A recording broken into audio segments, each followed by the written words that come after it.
Gott grüße Leute alle zusammen, wir sind so viel in Quellen. Wir kommen her vom heiligen Land und wissen's, wie's erzählen. Was wunderbar sich zugetragen in Bethlehems Revier. Ja, liebe Leute, was singt Song in Calypso 60's near? Ja, liebe Leute, was singt Song in Calypso 60's near?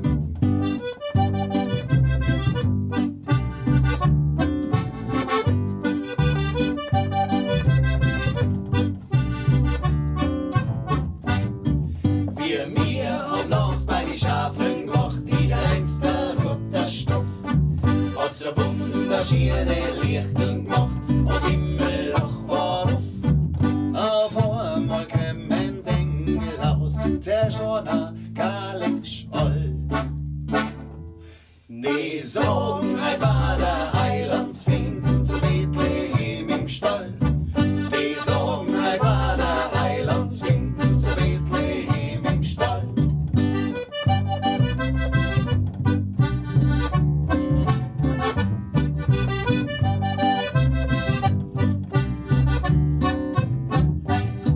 So stehen wir da recht lang und lang am Bett, haben gelacht, haben gerät und haben im Jemals, was wir haben, ist wohl kein Ritter wert. Jetzt müssen wir wieder heimwärts schauen, dass wir die Schafeln nicht verlieren. Gib's uns so ein Tripfel Schnaps, es ist Scheit zum Erfrieren.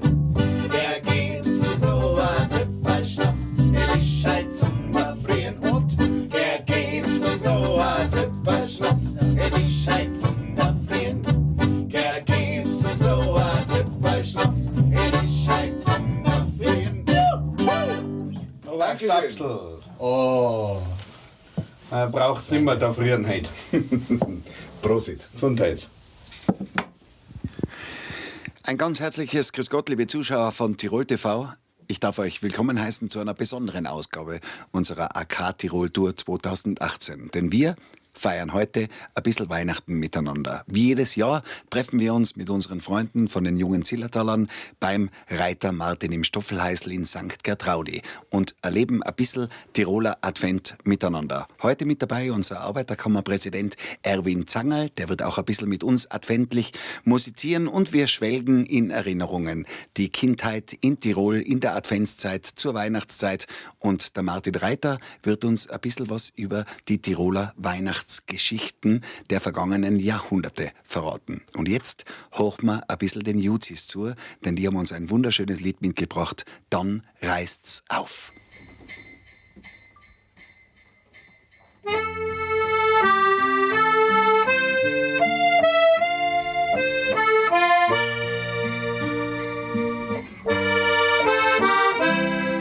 Sag mal, wie es da geht, wenn's draußen wieder still wird im Kamin. Ofenholz ganz leise knisternd, es riecht nach Kerzen, Tannenzweig sind's. Und heißen die, der uns die Kälte bringt. In der Stube ist es niedlich warm und stark und die Nacht hat Gipfel schneeweiß angemalt, ihre Kerzen im Advent, die uns jetzt zeigt, dass ganz langsam Sicherheit war, wieder mal zu Ende neigt. Dann reißt's auf und ich kann ihn sehen, ich spür die Kraft, den Stern von Bethlehem. Er bringt uns das Licht, ein kleines bisschen Zeit, die uns im Leben noch viel zu selten nur bleibt. Dann reißt's auf und ich hab das Gefühl, zu spüren, dass die Welt mal wieder stillhalten will, um in uns zurückzuschauen auf all das, was war. Wir sehen Berg hockt drum die Lichter, das ist Sterne wundervoll. Und der Weihnachtsglocke klingen und am Himmel von Tirol. Dann reißt's auf und ich kann ihn sehen. Ich spür die Kraft, den Stern von Bethlehem. Er bringt uns das Licht, ein kleines bisschen Zeit, die uns im Leben noch viel zu selten noch bleibt. Dann reißt's auf und ich hab das Gefühl, zu spüren, dass die Welt mal wieder stillhalten will, um mit uns zurückzuschauen auf alles, was war und was kommt nächstes Jahr.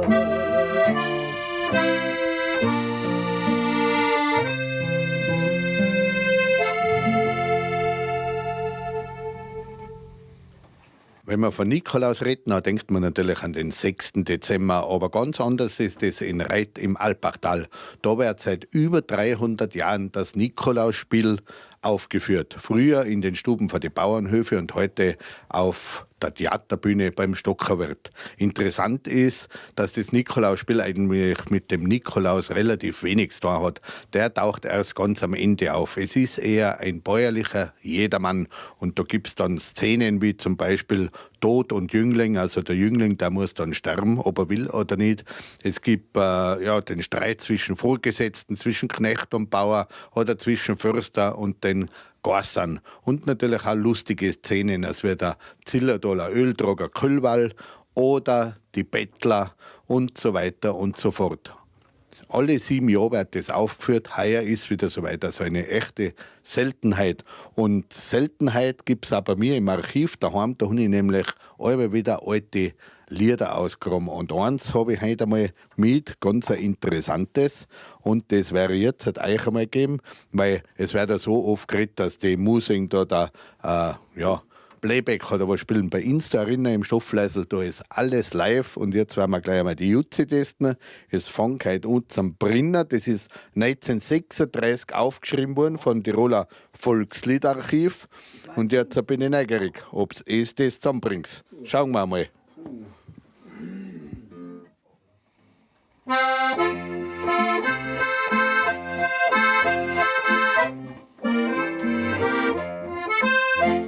Jetzt fängt's an, jetzt Brinner, ja, schaut's engt die Brunschgleich an. Das Ding wird alle weil schlimmer, ja, jeder sieht es schon. Und ich nehm heut mein Trinkfass und mach die Brunschgleich platt und nass. Und diesem jeder an Sechter und kämpft's mal schleidig noch. Und diesem jeder an Sechter und kämpft's mal schleidig noch.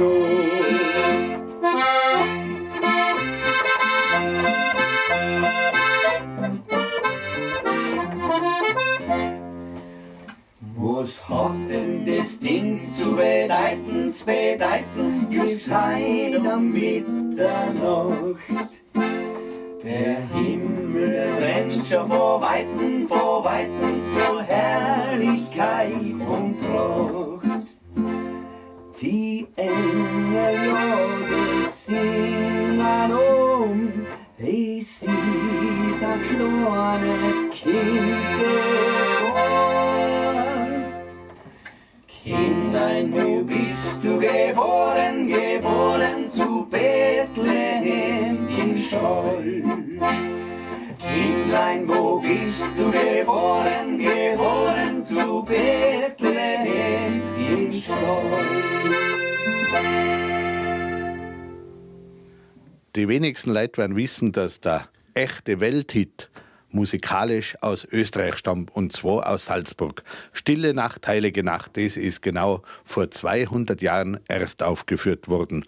1816 hatte schon der Josef Mohr, der Pfarrer in Maria Pfarr, gedichtet und ist dann 1818, wie in Oberndorf war, zum Lehrer Franz Xaver Gruber gegangen. Der hat ihm die Melodie komponiert und die beiden haben dann mit Gitarrebegleitung am Heiligen Abend 1818 erstmals in Oberndorf das Lied gesungen. Ja, die Leute waren anscheinend begeistert und es war nicht ein findiger Zillertaler gewesen. Und zwar der Orgelbauer Mauracher, der, was nach Oberndorf gekommen ist, der hat da die Orgel reparieren sollen und der hat das Lied mitgenommen nach Tirol. Und von Tirol aus, da ist das Lied in die ganze Welt gekommen. Aber das werde ich euch im nächsten Teil erzählen.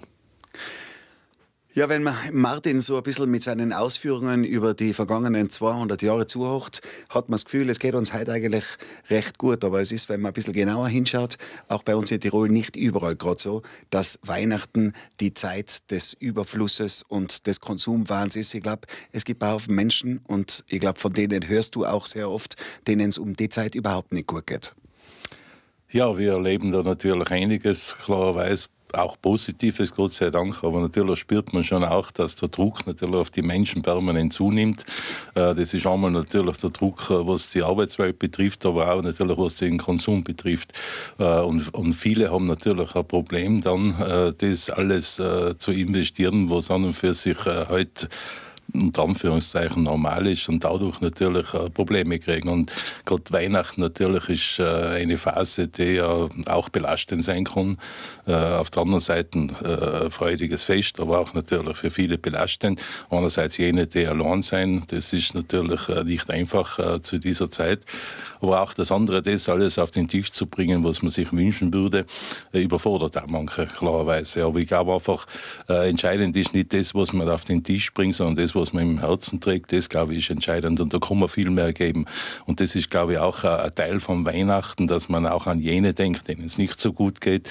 Aber auch natürlich, dass man in der Familie schaut, dass das in Ordnung ist, dass vielleicht auch nicht gestritten wird, was leider auch oft der Fall ist. Und das Weihnachtsfest gemeinsam feiert. Nicht der Konsum im Vordergrund steht, sondern das Gemeinsame, nämlich auch die Hoffnung, die Weihnachten ja auch bringt. Und dann schauen, dass man gut ins neue Jahr kommt. Ich glaube, das ist entscheidend. Wenn ich mir jetzt vorstelle, dieses Jahr fällt der Heilige Abend auf einen Montag.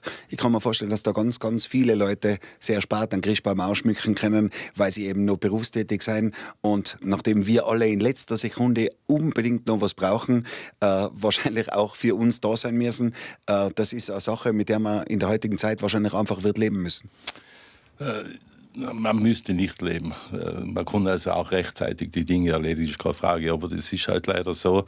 Und es ist auch sehr bewundernswert natürlich. Das sind ja auch viele, die also Kinder daheim haben, die dann wirklich einen Stress kriegen, klarerweise. Es müsste nicht sein. Es ist leider so. Aber es ist natürlich auch ein Appell an alle Arbeitgeberinnen und Arbeitgeber, wieder mehr auf die Familien zu achten, darauf zu achten, dass die Leute auch die Zeit haben, die dringend notwendig ist, denn an und für sich gut behandelte Mitarbeiter bringen unglaublich viel, schlecht behandelte natürlich bringen um das weniger und das, glaube ich, bringt uns in der Gesamtheit nichts. Wichtig ist, dass wir in unserer Gesellschaft wieder eine Stimmung kriegen, die positiv ist und da müssen alle einen Beitrag leisten. Auch die Arbeitnehmerinnen und Arbeitnehmer, ich habe keine Frage, bringen sie jeden Tag. Aber natürlich im Gesamten müssen wir darauf achten, dass unsere Gesellschaft nicht weiter auseinanderbricht, dass auch die Schere nicht weiter aufgeht zwischen Armen und Vermögenden. Das ist natürlich auch ein Gift für ihre Gesellschaft, sondern das, was uns in Tirol eigentlich immer stark gemacht hat. Wir haben immer dann am meisten zusammengeholfen, wenn es uns schlecht gegangen ist. Ich hoffe, es wird uns nie schlecht gehen. Man kann auch in guten Zeiten zusammenheben und das, glaube ich, ist auch ein Wunsch auf Weihnachten und fürs neue Jahr. Ein schöner weihnachtlicher Gedanke und ich würde sagen, da lassen wir uns jetzt selber ein bisschen mit Musik allein. Die Weihnachtszeit ist nicht mehr weit. Eine Fahrt mit dem Auto, circa von Rosenheim über Kufstein und Innsbruck bis ins verschneite Navistal.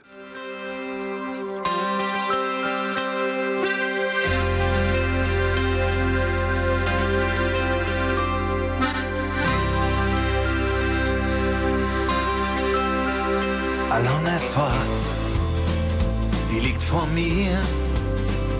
Der Nebel malt sein dunkles Grau und ich will nur mehr heim zu dir und an deine Stimme am Telefon. Bei uns da fällt der erste Schnee, es ist schon weiß auf dem Balkon und ein warmer Tee, den hab ich für dich gemacht. Der wartet schon.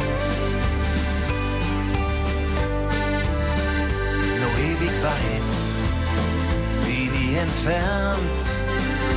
Doch mein Herz ist schon vorausgeflogen zu einem Gedanken, der mir wärmt. Es sind die Tage, wo man sich freut. Auf eine ruhige, auf eine leise, auf eine schöne Weihnachtszeit. Auf ein bisschen ruhiger werden und schauen, dass man am Boden bleibt.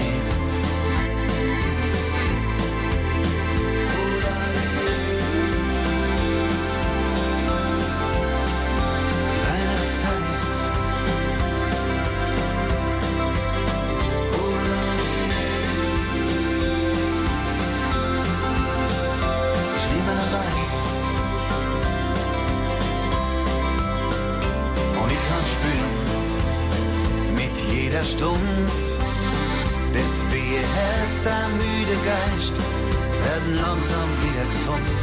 Und schau dich um, die vielen Leute, die heut keinen Platz haben, keiner haben, die ihr Leben nimmer freut.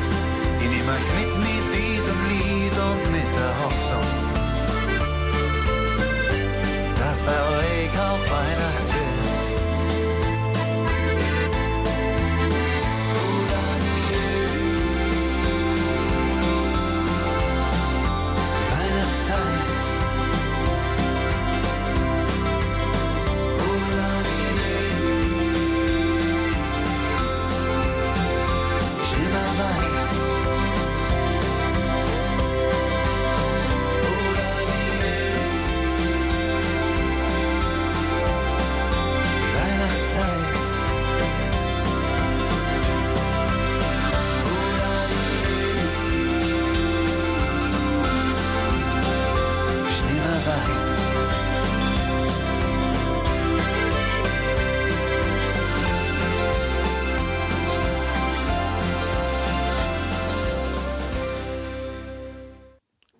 Der Orgelbauer Mauracher, der hat Stille Nacht nach Fügen gebracht und da haben es dann die Urrainer angeblich erstmals 1819 schon in der Kirche gesungen und 1822 wie der Zar von Russland und der Kaiser von Österreich im Schloss Fügen zu Gast waren. Da haben sie es angeblich diesen hohen Herrn vorgesungen. Die Geschwister Strasser aus Laimach, das waren Wanderhändler und die haben am Leipziger Markt 1831 ihre Waren verkauft. Und damit sie das besser verkauft haben, haben sie auch Stille Nacht gesungen. Da war dann ein findiger Verleger dabei, der hat das aufgeschrieben und schon ein Jahr später, 1832, sind dann die Noten und 3 Strophen von dem Text gedruckt worden. Von da aus ist das Lied dann in ganz Deutschland verbreitet worden, bis nach Amerika gekommen. Da waren es wieder Zillertaler. Die Rainer Family, die hat 1839 schon in New York Stille Nacht gesungen. Und deshalb hat man es auch sehr oft als Tiroler Weihnachtslied abgedruckt. Erst 1854 hat dann der Franz Gruber, der Komponist, eine authentische Veranlassung gemacht und niedergeschrieben, wer wirklich Komponist und Texter sind. Der Josef Mohr, der hat gedichtet und der Franz Xaver Gruber, der hat es komponiert. Und heute wird das Lied in über 350 Sprachen weltweit gesungen. Also das berühmteste Weihnachtslied der Welt kommt aus Österreich. Stille Nacht, heilige Nacht, ein Lied, mit dem, glaube ich, jeder Tiroler und jede Tirolerin irgendwas verbindet. Meistens sind es Kindheitserinnerungen. Was für Empfindung hast du, wenn du an deine weihnachtliche Kindheit in Ziel denkst und an Stille Nacht und heilige Nacht? Naja, damals hat man eine Anspannung gehabt natürlich. Logischerweise hat man Zettel geschrieben mit den diversen Wünschen, wo dann manchmal die Eltern davor gesagt haben, nein, das wird das Christkindl nicht bringen wahrscheinlich. Hat auch dazu gehört, das war halt im Verhältnis zu heute wahrscheinlich auch weniger logischerweise. Aber es hat auch eine unheimliche Freude gemacht natürlich und die Anspannung, ich glaube, das kennen alle, das brauche ich nicht näher beschreiben. Das war einfach eine tolle Zeit und da hat es natürlich alles Mögliche gegeben. Mein Vater war ja Postautochauffeur, die haben eine Hausfrau Wir haben eine kleine Bauschaft gehabt, war genügend Arbeit logischerweise. Das war alles Reichern im Stall zum Beispiel, was mir immer noch im Bewusstsein ist. Das war ganz toll, weil man auch eine Beziehung mit den Viechern gehabt hat, logischerweise. Die andere Seite war natürlich oft, dass der Vater teilweise am Heiligen Abend gar nicht daheim war, weil er mit dem Bus fahren hat müssen. Das hat es auch gegeben, aber das war an und für sich kein Problem. Dann hat man es am nächsten Tag gemacht. Nicht? Da hat es halt geheißen, ja, das Christkind ist schwer beschäftigt. Und ja, so wie heute teilweise natürlich. Ja, 12 Stunden, was ich weiß. Und das Christkind wahrscheinlich länger unter Umständen. Und das hat alles funktioniert. Und an und für sich habe ich wirklich positive Erinnerungen. Geärgert habe ich mich mit meinem Bruder mehr gekriegt, das ist normal, klarerweise nicht. Aber das nächste Mal habe ich vielleicht dann wieder mehr gekriegt, hat er sich geärgert. Also das waren alles schöne Erinnerungen, die wirklich toll waren. Die angenehme Familie, feine Eltern, der Bruder auch natürlich, logischerweise. Da war die Oma auch noch da. Tolle Erinnerungen, wünsche ich jedem. Was hat es zu Weihnachten gegeben? Hat es bei euch ein spezielles Menü gegeben? Ja, das Tiroler Menü, eine Nudelsuppe mit Würsteln. Ehrlich gesagt, gibt es das heute auch noch bei dir? So ungefähr. Heute ist es etwas anders. Wir schauen ja, dass die Familie zusammenkommt und da gibt es halt einen Aufschnitt des Übel. Also nichts Besonderes in dem Sinn, weil man hat ja so schon genug Arbeit, logischerweise, um das alles vorzubereiten. Also ganz normal. Vielleicht abschließend noch der Präsident als kleiner Weihnachtswichtel. Was wünschst du dir selber fürs neue Jahr? Ja, für mich allein ist fast im Moment zu wenig. Ich wünsche also allen Arbeitnehmerinnen und Arbeitnehmern, dass sie einen guten Job haben, dass sie gute Chefs haben, die eine soziale Einstellung haben und dass wir das Jahr alles wieder hinterbringen, so wie wir uns das alles vorstellen. Es wird hart, aber ich wünsche mir natürlich gemeinsam die Kraft, dass wir es schaffen. Vielen Dank. Und ich würde sagen, jetzt hochen wir uns miteinander ein Winterwalzerle an.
Ja, liebe Zuschauer, mit diesen weihnachtlichen Klängen verabschieden wir uns für heute von euch.